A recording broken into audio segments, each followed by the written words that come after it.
Pop, pop, pop, pop, pop, pop, pop, pop, pop. La réaction de notre équipe de France de basket à l'Euro en Pologne, 48 heures après le couac face à l'équipe d'Israël. On avait laissé une équipe qui n'avait pas réussi à confirmer son gros test, sa victoire face à la Slovénie de Luka Doncic, le petit Mozart du basket mondial. Cette équipe qui s'était empêtrée dans la défense zone match-up de l'Israël, qui avait été très maligne, l'équipe de France désorganisée, sans solution et surtout sans ressort aussi, manteau dur après 24 heures face à la Slovénie. Mais une grande équipe ne perd jamais deux fois. Il nous avait dit qu'il n'avait pas cédé à la panique de la catastrophe. Il nous avait dit que c'était juste un simple accro.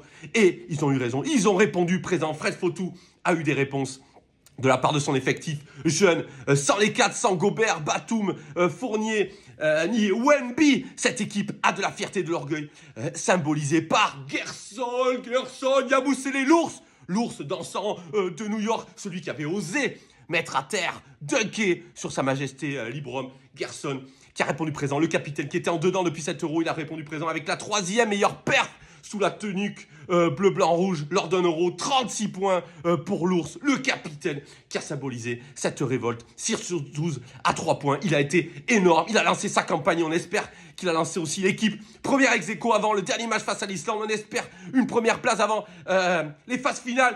Allez, ciao!